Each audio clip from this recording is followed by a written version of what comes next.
Hi hello, എല്ലാവർക്കും ചെമ്പനീർ പൂവ് എന്ന സീരിയലിൻ്റെ റിവ്യൂവിലേക്ക് സ്വാഗതം. റിവ്യൂവിലേക്ക് പോകുന്നതിന് മുമ്പ് ആദ്യമേ തന്നെ പറയട്ടെ, ആരെങ്കിലും നമ്മുടെ ചാനൽ സബ്സ്ക്രൈബ് ചെയ്യാതെ കാണുന്നവരുണ്ടെങ്കിൽ ഒന്ന് ചെയ്തേക്കണം. അതുപോലെ തന്നെ ബെല്ലൈക്കൺ കൂടി ക്ലിക്ക് ചെയ്യാനും മറക്കരുത്. അപ്പോൾ നമുക്ക് നേരെ റിവ്യൂവിലേക്ക് പോകാം. അങ്ങനെ നമ്മുടെ സച്ചി മുറിയിൽ ഇങ്ങനെ അസ്വസ്ഥനായിട്ട് ഇങ്ങനെ ഇരിക്കുകയാണ്. അപ്പോൾ ആ സമയത്ത് രേവതി ചോദിക്കുകയാണ്, എന്ത് പറ്റി, കിടക്കുന്നില്ലേ? അപ്പോൾ സച്ചി പറയുകയാണ്, കിടന്നാലും എനിക്ക് ഉറങ്ങാൻ പറ്റില്ല രേവതി.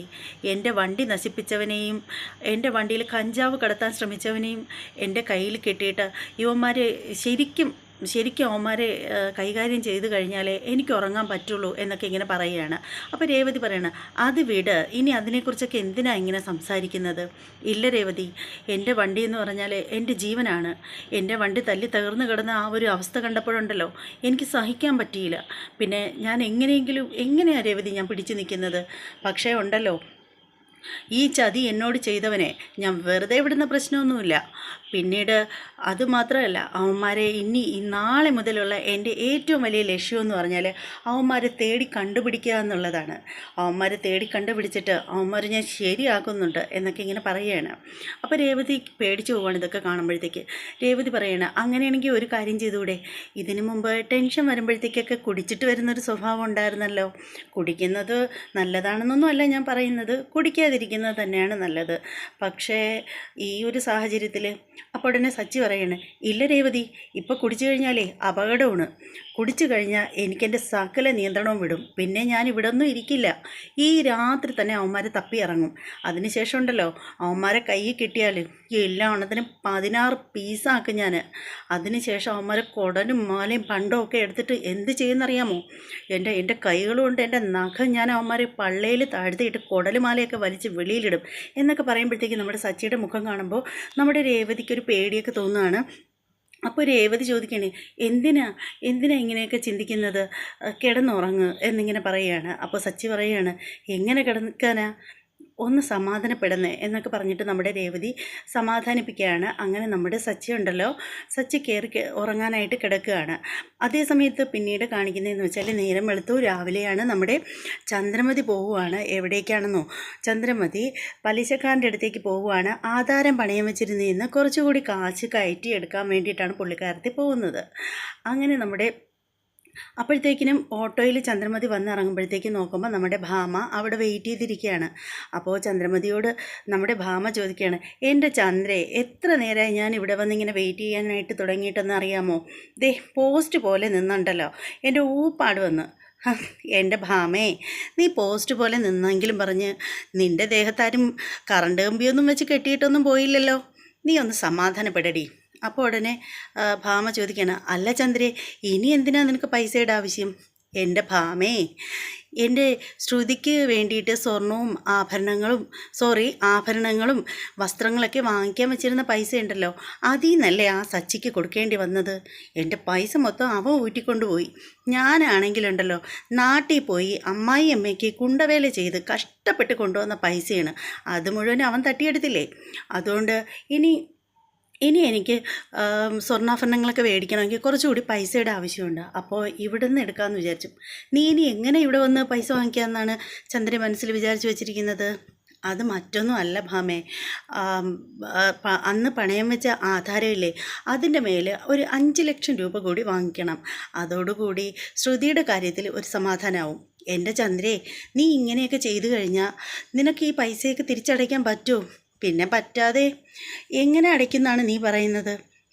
എൻ്റെ ചന്ദ്രേ, എൻ്റെ ഭാമേ, ഇത് അടയ്ക്കുന്നതിനൊന്നും വലിയ പാടൊന്നുമില്ല. ദേ, ശ്രുതിയുടെ അച്ഛനുണ്ടല്ലോ, കോടീശ്വരനാണ്. അച്ഛനും മോളും ഇപ്പോൾ വഴക്കും പ്രശ്നമൊക്കെ ആണെന്നുള്ളത് ശരിയാണ്. പക്ഷേ എൻ്റെ മകൻ അവളെ വധുവാക്കി എൻ്റെ വീട്ടിൽ കൊണ്ടുവന്നു കഴിഞ്ഞാലുണ്ടല്ലോ, ഞാൻ അടുത്ത ക്ഷണം അവളെയും കൊണ്ട്, അവളെ അച്ഛൻ നിൽക്കുന്ന സ്ഥലമല്ലേ ലണ്ടൻ, ഞാൻ അങ്ങോട്ടേക്ക് പോകും. അതിനുശേഷം അച്ഛൻ്റെയും മോളെയും പിണക്കം ഞാൻ തന്നെ അവിടെ വെച്ച് മാറ്റും. അതിനുശേഷം ഉണ്ടല്ലോ, കോടീശ്വരനായ അയാളുടെ സ്വത്തുവകകളൊക്കെ ഞാൻ എൻ്റെ മകൻ്റെയും കൂടി പേരിൽ എഴുതി വെപ്പിക്കും. അപ്പോൾ എൻ്റെ മകൻ സുധിയുടെ പേരിൽ പൈസയും സ്വത്തുകളൊക്കെ ഉണ്ടാവുമ്പോൾ അത് ആർക്കൂടി അവകാശപ്പെട്ടതാ? എനിക്കും കൂടി അവകാശപ്പെട്ടതാണ്.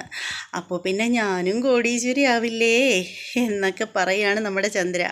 അത് കേൾക്കുമ്പോഴത്തേക്ക് ഭാമ ഇങ്ങനെ അന്തമിട്ടിരിക്കുകയാണ്. എന്നാലും എൻ്റെ ചന്ദ്രേ, നിൻ്റെ ബുദ്ധി സമ്മതിച്ചിരിക്കുന്നു. നിൻ്റെ തലയിൽ ഇത്രയൊക്കെ ബുദ്ധി ഉണ്ടായിരുന്നോ എന്ന് ചോദിക്കുകയാണ്. അപ്പോൾ അത് കേൾക്കുമ്പോഴത്തേക്ക് നമ്മുടെ ചന്ദ്രമതി പറയണം, അതൊന്നും നീ എന്നെ കൊണ്ട് പറയിക്കണ്ട. ദേ അവിടെ ഒരുത്തി ഇല്ലായിരുന്നോ, പൂക്കാരി, അവൾ വന്ന് കയറിയതിന് ശേഷമാണ് എൻ്റെ കുടുംബം നശിക്കാൻ തുടങ്ങിയത്. അതുമാത്രമല്ല, എത്ര രൂപ കയ്യിൽ വന്നാലും നിൽക്കുന്നില്ല. അത് ഒക്കെ അവളുടെ എണ്ണക്കേടാണ്. അതിനെന്താ, ഞാനുണ്ടല്ലോ ഇതിങ്ങനെ എപ്പോഴും അവളുടെ കൂടെ ഇങ്ങനെ പറഞ്ഞുകൊണ്ടിരിക്കുക. അവൾക്കത് നന്നായിട്ട് കൊള്ളുന്നുണ്ട്. ഇങ്ങനെ വന്നു കഴിയുമ്പോഴുണ്ടല്ലോ, കുറേ നാൾ കഴിയുമ്പോൾ അവൾ തന്നെ വീട്ട് വിട്ട് ഇറങ്ങിപ്പൊയ്ക്കോളും. അതോടുകൂടി ആ ശല്യം ഇല്ലാതാവും. എൻ്റെ മനസ്സിൽ ഞാൻ ചിലതൊക്കെ ഉറപ്പിച്ചു വെച്ചിട്ടുണ്ട്. എന്താണെന്നറിയാമോ? ഈ എൻ്റെ മരുമകൾ ശ്രുതി വരുന്ന സമയത്തുണ്ടല്ലോ, ഈ പൂക്കാരി നമ്മുടെ വീട്ടിലുണ്ടാവാൻ പാടില്ല. അതിനു മുമ്പ് ഞാൻ അവളെ അവിടെ നിന്ന് അടിച്ചിറക്കും എന്നിങ്ങനെ പറയുകയാണ്. അത് കേൾക്കുമ്പോഴത്തേക്ക് നമ്മുടെ ഭാമ ചോദിക്കുകയാണ്, എൻ്റെ ചന്ദ്രേ, അതൊക്കെ വേണോ? എന്തിനാ എല്ലാ കുറ്റവും കൂടി ആ പാവത്തിൻ്റെ തലയിലേക്ക് ഇട്ട് കൊടുക്കുന്നത് എന്ന് ചോദിക്കുകയാണ്. അപ്പോൾ അത് കേൾക്കുന്ന നമ്മുടെ ചന്ദ്രമതി പറയണം, എൻ്റെ ഭാമേ, എനിക്കങ്ങനെ മരുമകളായിട്ട് അവളെ ആവശ്യമില്ല. എനിക്ക് ഒരേ ഒരു മരുമകളേ ഉള്ളൂ, അതെൻ്റെ ശ്രുതിമോളാണ് എന്നിങ്ങനെ പറയുകയാണ്. അതിനുശേഷം നമ്മുടെ ചന്ദ്രമതിയും നമ്മുടെ ഭാമയും കൂടി നേരെ പലിശക്കാരൻ്റെ അടുത്തേക്ക് ചെല്ലുകയാണ്. ചെന്നതിന് ശേഷം ചന്ദ്രമതി കാണുമ്പോൾ തന്നെ പറയണം, ആഹാ ചന്ദ്രമതി എന്താ വന്നത്, വരൂ ഇരിക്കൂ എന്നൊക്കെ പറയുകയാണ്. അങ്ങനെ നമ്മുടെ ചന്ദ്രമതിയും ഭാമയും കൂടി ചെന്ന് ഇരിക്കുകയാണ്. അപ്പോൾ പുള്ളിക്കാരൻ ചോദിക്കുകയാണ്, എന്താ രണ്ടാളും വന്നത്? ആധാരം തിരിച്ചെടുക്കുന്നതിന് വേണ്ടിയിട്ട് വല്ലതും ആണോ? ഏയ് അല്ല, ഞങ്ങൾക്ക് കുറച്ചുകൂടി പൈസ വേണമായിരുന്നു. കുറച്ചുകൂടി പൈസ? അതെ, ഒരു 5 ലക്ഷം രൂപയും കൂടി ആവശ്യമുണ്ടായിരുന്നു. ആഹാ, ആധാരമൊക്കെ കൊണ്ടുവന്നിട്ടുണ്ടോ? അപ്പോൾ ഉടനെ ചന്ദ്രമതി പറയാണ്, ഇല്ല, ആധാരമൊന്നും കൊണ്ടുവന്നിട്ടില്ല. പക്ഷേ നേരത്തെ എടുത്ത ആധാരത്തിൻ്റെ പുറത്ത് ഒരു 5 ലക്ഷം രൂപയും കൂടി തരാൻ കഴിയുമല്ലോ. ആ വസ്തുവിനും പ്രോപ്പർട്ടിക്കും ഉണ്ടല്ലോ ലക്ഷങ്ങൾ വില വരുന്നതാണ്. അതുകൊണ്ട് അതിൽ നിന്ന് ഒരു 5 ലക്ഷം രൂപ തന്നെന്ന് പറഞ്ഞ് ഒരു കുഴപ്പം വരുന്നില്ല. അപ്പോൾ ഉടനെ അയാൾ പറയുകയാണ്, എങ്കിൽ ശരി, നിങ്ങളുടെ ആധാരം ഞാനൊന്ന് പരിശോധിച്ച് നോക്കട്ടെ, അതിനുശേഷം പൈസ തരുന്നതിനെക്കുറിച്ച് ചിന്തിക്കാം എന്ന് പറയുകയാണ്. അതിനുശേഷം പുള്ളിക്കാരൻ ആധാരമൊക്കെ എടുത്തിങ്ങനെ പരിശോധിച്ച് നോക്കുകയാണ്. പരിശോധിച്ചിട്ട് പറയുകയാണ്, ആഹാ, ചന്ദ്രമതിയുടെ ആധാരത്തിൻ്റെ മേലിൽ 5 ലക്ഷം രൂപ തരുന്നതിൽ ഒരു കുഴപ്പമില്ല. 5 ലക്ഷം മതിയോ? അതെ, അതിനേക്കാൾ കുറച്ചുകൂടി പൈസ ആവശ്യമുണ്ടോ? ഉടനെ ചന്ദ്രമതി പറയുകയാണ്, ഇപ്പോൾ 5 ലക്ഷം രൂപ മതി, കൂടുതൽ വേണമ്പോൾ ഞാൻ വന്നേക്കാം എന്നിങ്ങനെ പറയുകയാണ് നമ്മുടെ ചന്ദ്രമതി. അങ്ങനെ പുള്ളിക്കാരൻ അപ്പം തന്നെ പൈസ എടുക്കുകയാണ്. പൈസ എടുത്ത് എണ്ണുന്ന സമയത്ത് നമ്മുടെ ഭാമ ചോദിക്കുകയാണ്, എൻ്റെ ചന്ദ്രേ, ഇത് വേണമായിരുന്നോ? ഒന്നും കൂടി ആലോചിച്ചിട്ട് പോരെ? ഒന്നും മിണ്ടാതിരിക്കുക ചന്ദ്രേ, ഇപ്പം ഈ പൈസ കിട്ടുന്നതേ വലിയ പുണ്യമാണ്, നീ ഒന്നും മിണ്ടാതിരിക്കുക എന്നിങ്ങനെ പറയുകയാണ്. അങ്ങനെ നമ്മുടെ ചന്ദ്രമതിയുടെ കയ്യിലേക്ക് 5 ലക്ഷം രൂപ പുള്ളിക്കാരൻ എണ്ണി തിട്ടപ്പെടുത്തി കൊടുക്കുകയാണ്. അങ്ങനെ ആ പൈസ നമ്മുടെ ചന്ദ്രമതി കയ്യിൽ സന്തോഷത്തോടു കൂടി വാങ്ങിച്ചതിന് ശേഷം താങ്ക്സ് ഒക്കെ പറഞ്ഞ് പോകാൻ തുടങ്ങുന്ന സമയത്തിന് നമ്മുടെ പലിശക്കാരൻ പറയുകയാണ്, അങ്ങനെ താങ്ക്സ് ഒന്നും പറയേണ്ട ആവശ്യമൊന്നുമില്ല. നിങ്ങളുടെ പ്രോപ്പർട്ടിയുടെ പേരിലല്ലേ നിങ്ങൾക്ക് പൈസ തന്നത്, അതിന് പ്രത്യേകിച്ച് നന്ദിയൊന്നും പറയേണ്ട ആവശ്യമൊന്നുമില്ല. പക്ഷേ തവണ കറക്റ്റായിട്ട് അടയ്ക്കണം. സമയത്ത് അടച്ചില്ലെന്നുണ്ടെങ്കിലോ അവസാനം പ്രോപ്പർട്ടി എൻ്റെ കയ്യിലിരിക്കും എന്നിങ്ങനെ പറയുകയാണ്. അപ്പോൾ ഉടനെ നമ്മുടെ ചന്ദ്രമതി പറയുകയാണ്, അതിന് ഒരു പ്രശ്നം ഉണ്ടാവില്ല. ഇപ്പോൾ എൻ്റെ മകൻ്റെ കല്യാണത്തിന് വേണ്ടിയിട്ടാണ് ഞാൻ ഈ പൈസ അടയ്ക്കുന്നത്. കല്യാണം കഴിഞ്ഞ് കഴിഞ്ഞാൽ ഉടനെ തന്നെ ഞാൻ വന്ന് ഈ ആധാരം തിരിച്ചെടുക്കും എന്നൊക്കെ പറഞ്ഞിട്ട് നമ്മുടെ ചന്ദ്രമതി പോവുകയാണ്. ഒപ്പം നമ്മുടെ ഭാമയും ഉണ്ട്. പക്ഷേ ഈ പൈസ കൊടുക്കുന്നതിന് തൊട്ട് മുമ്പ് ഒപ്പിടേണ്ടി വന്നിരിക്കുകയാണ്. അങ്ങനെ നമ്മുടെ ചന്ദ്രമതി ഒപ്പിട്ട് കൊടുക്കുമ്പോഴത്തേക്ക് നമ്മുടെ പലിശക്കാരൻ പറയുകയാണ്, ഇനി ഭാമയോടും കൂടി ഒപ്പിടാൻ പറയുകയാണ്. അപ്പോൾ ഭാമ ചോദിക്കുകയാണ്, ഞാൻ ഒപ്പിടേണ്ട ആവശ്യമുണ്ടോ? അതെ ഭാമേ, സാക്ഷി ഒപ്പിൻ്റെ കൂടി ആവശ്യമുണ്ട്. അത് ഇന്നാൾ വന്നപ്പോൾ ഞാൻ കുറേ ഒപ്പൊക്കെ ഇട്ട് തന്നതാണല്ലോ. അതന്നല്ലേ, അത് 10 ലക്ഷത്തിന് വേണ്ടിയിട്ടല്ലേ. ഇപ്പം 5 ലക്ഷം രൂപ തരയല്ലേ, അപ്പോൾ ഇപ്പോഴും ഭാമയുടെ ഒപ്പിൻ്റെ ആവശ്യമുണ്ട് എന്നിങ്ങനെ പറയുകയാണ്. അങ്ങനെ നമ്മുടെ ഭാമ ഒപ്പിട്ട് കൊടുക്കുകയാണ്. അങ്ങനെ അതിനുശേഷമാണ് പൈസയൊക്കെ കൊടുത്തു, പൈസയൊക്കെ എണ്ണി വാങ്ങി അവരങ്ങനെ പോവുകയാണ്. അങ്ങനെ മുകളിലെ ഫസ്റ്റ് ഫ്ലോറിൽ നിന്ന് താഴേക്ക് വരുന്ന സമയത്തിന് നമ്മുടെ ഭാമ ചോദിക്കുകയാണ്, ചന്ദ്രമതിയോട് ചോദിക്കുകയാണ്, എൻ്റെ ചന്ദ്രേ, ഇങ്ങനെ ഇത്രയും രൂപയൊക്കെ എടുത്തു കഴിഞ്ഞാൽ നീ ഇത് എവിടെ നിന്ന് കൊണ്ടിട്ട് അടയ്ക്കും? ഇതിൻ്റെ മാസം തോറും പലിശ തന്നെ എത്ര രൂപയാവുമെന്ന് നിനക്കറിയാമോ? ഇത് മുഴുവനും 15 ലക്ഷം രൂപയായിരിക്കുകയല്ലേ എന്നിങ്ങനെ ചോദിക്കുകയാണ്. അപ്പോൾ ചന്ദ്രമതി പറയാണ്, എൻ്റെ ഭാമേ, ഞാനൊന്നും കാണാതെ ഒന്നും ചെയ്യില്ല. ദേ കല്യാണം കഴിഞ്ഞു കഴിഞ്ഞാലുണ്ടല്ലോ ഞാനും കൂടി ഒരു ചെറിയ കോടീശ്വരി ആടി. ഇപ്പോൾ അത് മാത്രമല്ല, നേരെ ഞാൻ എൻ്റെ ശ്രുതി മോളെ സോപ്പിട്ട് നിൽക്കും. എന്നിട്ട് അവളെ കൊണ്ട് അവളെ ഡാഡിയുടെ അടുത്ത് പോയി ഡാഡിയെ കൊണ്ട് പൈസ എല്ലാം ദേ എൻ്റെ കയ്യിലേക്ക് വരുന്ന രീതിയിലാക്കും ഞാൻ. എന്തിനാണെന്നറിയാമോ? എൻ്റെ സുധിയെയും അവളുടെ ഡാഡിയും തമ്മിൽ നല്ല സ്നേഹത്തിലാക്കി കഴിഞ്ഞാൽ പൈസ എല്ലാം എൻ്റെ സുധിയുടെ അക്കൗണ്ടിലേക്ക് വരും. അത് കഴിയുമ്പോഴത്തേക്ക് എൻ്റെ സുധിയുടെ കയ്യിൽ വരുന്ന പൈസ എൻ്റെയും കൂടി പൈസയില്ലേ. പിന്നെ എനിക്ക് ആരെ കൂസണം? ഞാൻ വന്ന് ഈ ആധാരം എത്രയും പെട്ടെന്ന് എടുക്കും, ഒരു പ്രശ്നം ഉണ്ടാവില്ല എന്നിങ്ങനെ പറയുകയാണ്. അത് കേൾക്കുമ്പോഴത്തേക്ക് ഭാമ പറയാണ്, ഇങ്ങനെയൊക്കെ നടന്നാൽ മതിയായിരുന്നു എന്നൊക്കെ പറയുകയാണ്. അങ്ങനെ നമ്മുടെ ചന്ദ്രമതിയും ഭാമയും കൂടി താഴേക്ക് ഇറങ്ങി വരികയാണ്. അപ്പോൾ ആ സമയത്തിന് ഓട്ടോയിൽ നമ്മുടെ സച്ചി വന്നിറങ്ങുകയാണ്. സച്ചി പക്ഷേ ഇവരെ കാണുന്നില്ല. നേരെ വന്നിട്ട് സച്ചി ലിഫ്റ്റിലേക്ക് കയറുകയാണ്. ആ സമയത്തിനാണ് സ്റ്റെപ്പ് ഇറങ്ങി ഇവർ താഴേക്ക് വരുന്നത്. അതിനുശേഷം ഭാമയും ചന്ദ്രയും പോവുകയാണ്. നമ്മുടെ സച്ചിയാണെങ്കിൽ നേരെ പലിശക്കാരൻ്റെ അടുത്തേക്ക് ചെല്ലുകയാണ്. അങ്ങനെ ചെല്ലുമ്പോൾ പലിശക്കാരന് സച്ചിയെ കാണുമ്പോൾ വളരെ സന്തോഷമാവുകയാണ്. അപ്പോൾ പലിശക്കാരൻ പറയാണ്, എൻ്റെ സച്ചി, നിൻ്റെ വണ്ടി പോലീസ് സ്റ്റേഷനിലൊക്കെ പിടിച്ചു എന്നൊക്കെ കേട്ടല്ലോ. അതേന്നേ, അതെ, അതുകൊണ്ട് 2 മാസത്തെ ഡ്യൂ ഇപ്പം മുടങ്ങിക്കിടക്കായിരുന്നല്ലോ. അപ്പോൾ അതിനെക്കുറിച്ച് പറയാനാണ് ഞാൻ വന്നത്. ഇനി എന്തായാലും ഡ്യൂ അടയ്ക്കാൻ കുറച്ചുകൂടി സാവകാശം എനിക്ക് തരണം. ഞാനത് തീർത്തും അടച്ചോളാം. അത് പിന്നെ എങ്ങനെയാ സച്ചി, ഇപ്പം തന്നെ കുടിശ്ശികയായില്ലേ? കുടിശ്ശിക ഇങ്ങനെ പോയി കഴിഞ്ഞാൽ അറിയാലോ നിനക്ക്. അതെ, എനിക്കറിയാം. പക്ഷെ മനഃപൂർവ്വമൊന്നും ആയിരുന്നില്ലല്ലോ. ഞാൻ വണ്ടി ഓടിച്ച് ഡ്യൂ എല്ലാം കറക്റ്റ് അടച്ചേനെ. അപ്പോഴത്തേക്കിനും ഇങ്ങനെ ഒരു പ്രശ്നമായില്ലേ. ഇനിയിപ്പോൾ എങ്ങനെ നോക്കിയാലും ഒരു 2 മാസമെങ്കിലും എടുക്കും വണ്ടി പണിയൊക്കെ കഴിഞ്ഞ് പുറത്തിറങ്ങാനായിട്ട്. അതുകൊണ്ടാണ് അത് ഈ 2 മാസം കഴിയുമ്പോഴത്തേക്ക് വണ്ടി ഓടി ഞാൻ എല്ലാം കൃത്യമായിട്ട് കുടിശ്ശിക സഹിതം അടച്ചോളാം എന്നിങ്ങനെ പറയുകയാണ്.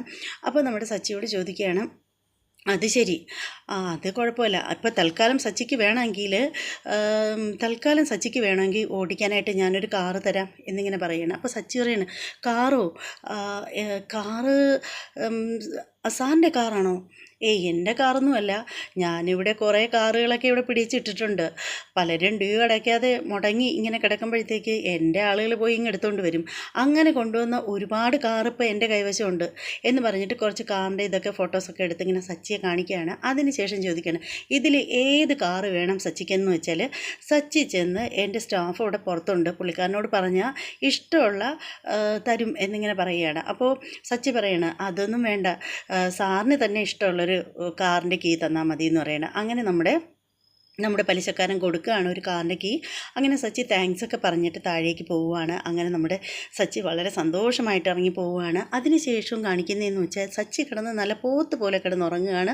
നമ്മുടെ രേവതി തൊട്ടടുത്ത് തന്നെ ഉറങ്ങുന്നുണ്ട്. അപ്പോഴത്തേക്കിനും നമ്മുടെ അലാറം അടിക്കുകയാണ്. നമ്മുടെ അലാറം അടിക്കുന്ന ശബ്ദം കേട്ടിട്ട് നമ്മുടെ രേവതി ചാടിപ്പറിച്ച് എഴുന്നേൽക്കുകയാണ്. അതിനുശേഷം അത് ഓഫ് ചെയ്ത് വെച്ചിട്ട് നമ്മുടെ രേവതി പറയുകയാണ്, അലാറം വെച്ചെന്ന് പറഞ്ഞിട്ടൊന്നും ഒരു കാര്യമില്ല, പോത്ത് പോലെ കിടന്ന് ഉറങ്ങുകയല്ലേ എന്നൊക്കെ നമ്മുടെ രേവതി പറയുകയാണ്. അതിനുശേഷം രേവതി സച്ചിയെ തട്ടി വിളിക്കുകയാണ്. സച്ചിയോട് പറയണം, അലാറം അടിച്ചത് കേട്ടില്ലേ, എഴുന്നേൽക്കുന്നില്ലേ എന്നിങ്ങനെ ചോദിക്കുകയാണ്. അപ്പോൾ സച്ചി പെട്ടെന്ന് എഴുന്നേറ്റിട്ട് പറയണം, സമയം ഒരുപാടായോ 6 മണിക്ക് അലാറം വെച്ചിരുന്നതാണല്ലോ, ഇനിയിപ്പോൾ എപ്പോഴാ എന്ന് പറഞ്ഞിട്ട് സച്ചി ചാടിപ്പറിച്ച് എഴുന്നേൽക്കുകയാണ്. എന്നിട്ടൊരു ഷർട്ടൊക്കെ എടുത്ത് ഇടാനായിട്ട് തുടങ്ങുകയാണ്. പാൻറ്റൊക്കെ വലിച്ചൂരി ഇടുകയാണ്. അപ്പോൾ നമ്മുടെ രേവതി പറയുകയാണ്, അയ്യേ, പല്ലിയേക്കാതെയും കുളിക്കാതെയൊക്കെ ഇത് എങ്ങോട്ടാണ് പോകുന്നത്? രേവതി, 6 മണിക്ക് ഒരാളെ റെയിൽവേ സ്റ്റേഷനിൽ കൊണ്ടാക്കാമെന്ന് പറഞ്ഞിരിക്കുകയായിരുന്നു. ഇനിയിപ്പോൾ പല്ലൊന്നും തേക്കാനൊന്നും നേരമല്ല, അതൊക്കെ വന്നിട്ട് ചെയ്യാം. അയ്യേ, ഇപ്പോൾ 6 മണിയായിട്ടില്ല, സമയമൊക്കെ ഉണ്ട് എന്നിങ്ങനെ രേവതി പറയുന്നത്. സമയമുണ്ടോ നോക്കട്ടെ എന്ന് പറഞ്ഞിട്ട് നമ്മുടെ സച്ചി വാച്ചെടുത്ത് നോക്കുമ്പോഴത്തേക്ക് സമയമുണ്ട്. അപ്പോൾ സച്ചി ചോദിക്കുന്നു, എടി, നീ അലാറിൻ്റെ സമയം മാറ്റി വെച്ചിരുന്നു അല്ലേ? നീ കൊള്ളാമല്ലോ ആള്. ഇത് നീയും നിൻ്റെ അച്ഛനും കൂടി ചേർന്നുള്ള പ്ലാനിങ് തന്നെയാണോ എന്നിങ്ങനെ ചോദിക്കുകയാണ്. അപ്പോൾ രേവതി പറയുന്നത്, ഇത് മറ്റാരുടെയും പ്ലാനൊന്നുമല്ല, ഇത് എൻ്റെ മാത്രം പ്ലാനാണ് എന്നിങ്ങനെ പറയുകയാണ്. വെറുതെ എന്തിനാ അവരെയൊക്കെ ഇതിലൊക്കെ വലിച്ചിടുന്നത് എന്നിങ്ങനെ രേവതി പറയുകയാണ്. ഇപ്പം എൻ്റെ കാര്യങ്ങളെല്ലാം തീരുമാനിക്കുന്ന നീ തന്നെയല്ലേ? എന്തായാലും ഞാൻ കുളിച്ചിട്ട് വരാം എന്ന് പറഞ്ഞിട്ട് സച്ചി കുളിക്കാനായിട്ട് പോവുകയാണ്. ആ സമയത്തിന് നമ്മുടെ രേവതി ഇങ്ങനെ വെറുതെ അവിടെ നിന്ന് ചിരിക്കുകയാണ്. അതിനുശേഷം നമ്മുടെ സച്ചി കുളിയൊക്കെ കഴിഞ്ഞിട്ട് പൂജാമുറിയിൽ വന്നിരിക്കുകയാണ്. പൂജാമുറിയിൽ വന്നിട്ട് പുള്ളിക്കാരൻ വിളക്കൊക്കെ കത്തിക്കാൻ നോക്കുന്നുണ്ട്. കുറേ ചന്ദനത്തിരിയൊക്കെ ഒരുമിച്ചെടുത്തിട്ട് ഇങ്ങനെ കുത്തി ഇറക്കാനൊക്കെ നോക്കുന്നുണ്ട്. പുള്ളിക്കാരനെ കൊണ്ട് പറ്റുന്നില്ല. അപ്പോൾ നമ്മുടെ രേവതി പിന്നിൽ വന്നിട്ട് പറയുകയാണ്, എന്തിനാ പറ്റാത്ത ജോലിക്കൊക്കെ പോകുന്നത്, ഞാൻ ചെയ്യാം എന്നൊക്കെ പറഞ്ഞിട്ട് നമ്മുടെ രേവതി വന്നിട്ട് വിളക്ക് കത്തിക്കുകയാണ്. സച്ചിയോട് തൊഴുത് പ്രാർത്ഥിക്കാൻ പറയുന്ന സമയത്തിന് സച്ചി പറയുകയാണ്, ഞാൻ എന്തിനാണ് പ്രാർത്ഥിക്കുന്നത്, നീ തന്നെ എനിക്കും കൂടി വേണ്ടിയിട്ട് പ്രാർത്ഥിച്ചാൽ മതി. അപ്പോൾ രേവതി പറയണം, അത് പറ്റില്ല, ദൈവത്തിനോട് അവരവർ തന്നെ പ്രാർത്ഥിക്കണം, എന്നാലേ പറ്റൂ. ഈശ്വരനൊക്കെ വളരെ സത്യമുള്ളതാണ്, അതെന്തിനാണ് ഇപ്പം പ്രാർത്ഥിക്കുന്നത്?